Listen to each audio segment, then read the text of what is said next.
It is a great pleasure for me to be here today to celebrate the opening of the Adriatic Biodiversity Conservation Center, and by doing so, mark that 30 years that have passed since the Parliament of Montenegro adopted the Declaration on the Ecological State. But it's also a great pleasure to visit this beautiful coastline of the Adriatic and enjoy the great hospitality of you all. And I can assure you that this is an area I really would like to come back to.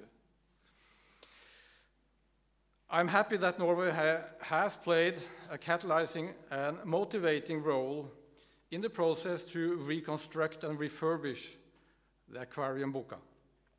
And this was initiated 4 years ago in 2017, with initial funding that managed to attract all the donors and partners as well to this important project. Montenegro and Norway share the tradition, history, and destiny of being maritime nations. The sea and coastline offers endless opportunities to our people, both in economic terms and for leisure. And marine resources are integral parts of our country's economies and wealth.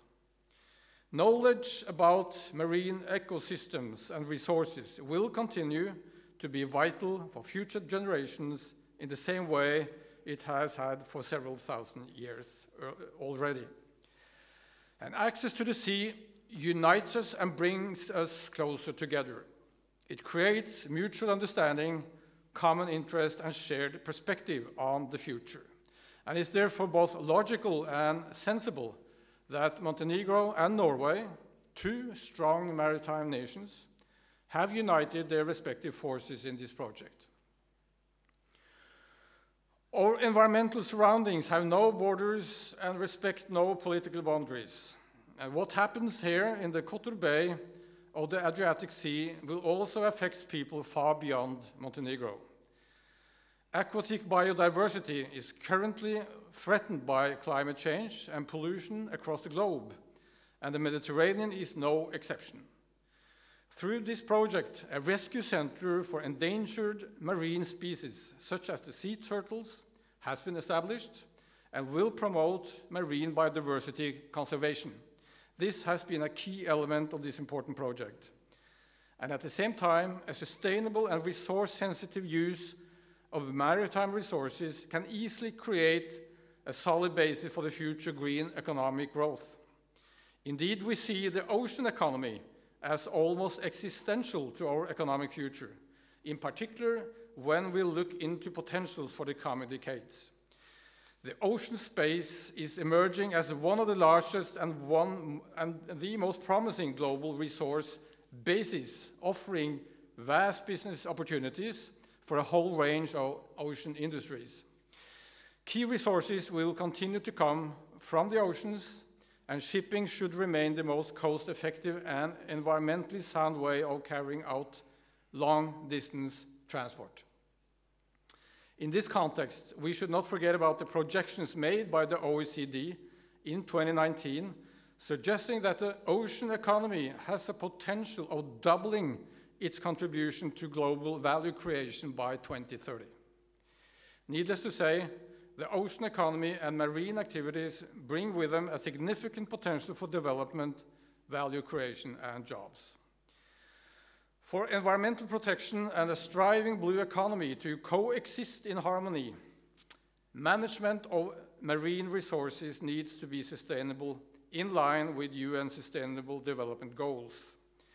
And Kotor has a unique possibility to play an important role in this regard, because the Institute of Marine Biology will contribute to research and development that will give us new knowledge.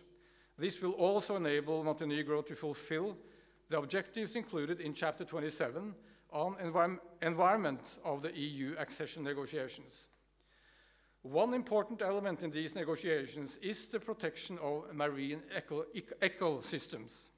And new science will in turn guide government bodies to adjust regulatory frameworks to find the best possible balance between the blue economy and protection of the environment.